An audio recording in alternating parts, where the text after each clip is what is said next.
bienvenue dans C'est pas sorcier. Aujourd'hui, je vais vous parler du système solaire. Le système solaire fait partie d'une galaxie nommée la Voie lactée. La Voie lactée est une galaxie spirale, car elle forme des formes spirales. Le système solaire compte 8 planètes et une étoile. Cette étoile, le Soleil. Le Soleil est une étoile lumineuse qui nous fournit la chaleur et la lumière. Nous en faisons partie, la Terre. La Terre est-elle protégée par une atmosphère? Alors, les planètes maintenant. Nous avons en tout premier la planète Mercure, la planète la plus proche du Soleil. Supposons que le Soleil est ici. Mercure, Vénus, la Terre, la Lune, Mars sont des planètes rocheuses. Ensuite, nous avons Jupiter, Saturne, Uranus et l'autre partie, Neptune. Ces planètes-là sont dites des planètes gazeuses. Au milieu, précisément ici, nous avons la ceinture d'astéroïdes.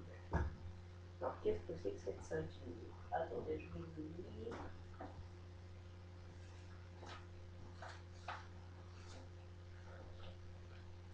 C'est une ceinture qui se trouve au système solaire, ici, sur la carte là. Donc c'est une ceinture contrôlant des astéroïdes qui sont en orbite autour du Soleil. C'est comme de petites pierres qui tournent autour du Soleil.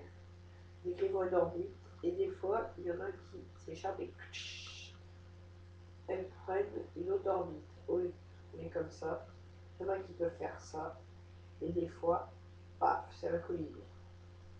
Donc, la Terre a déjà reçu les impacts d'astéroïdes. Voici un exemple d'astéroïde.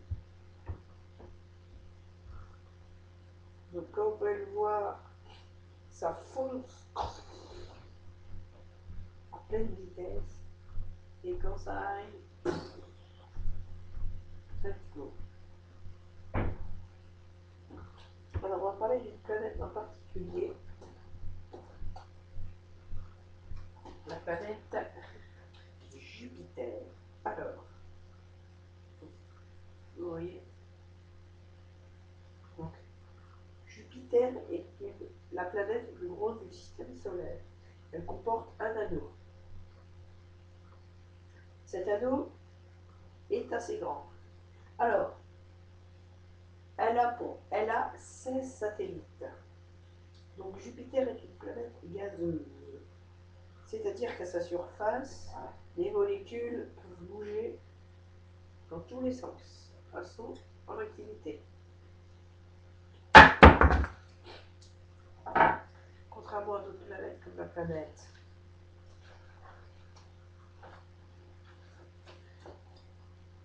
comme la planète Mars. Par contre, elle, les molécules,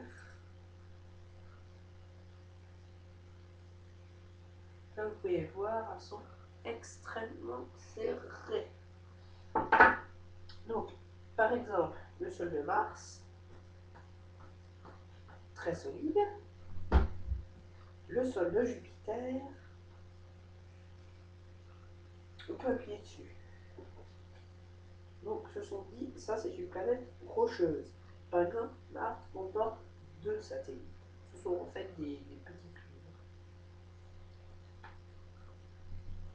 Alors, ensuite, il faut vous quelque chose. La Terre fait partie d'un ensemble de galaxies.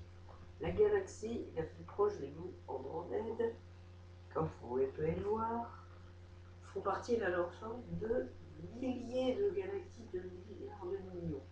Ça, c'est déjà une partie de l'univers. Et ensuite, les galaxies s'en est rempli. Par exemple, nous, la Voie lactée. Ici, comme je vous l'ai dit, une galaxie spirale. Et bien, nous, on est très grand. C'est pour ça qu'on peut la voir, car nous, on voit ceci. On peut voir qu'une partie, car nous nous situons ici. à la périphérie de la Voie lactée. C'est pour cela que tous les fois on peut la voir. Mais des galaxies, il y en existe d'autres. Par exemple, cela. C'est ce qu'on appelle un couple de galaxies. C'est-à-dire que ce sont deux galaxies qui se sont rassemblées.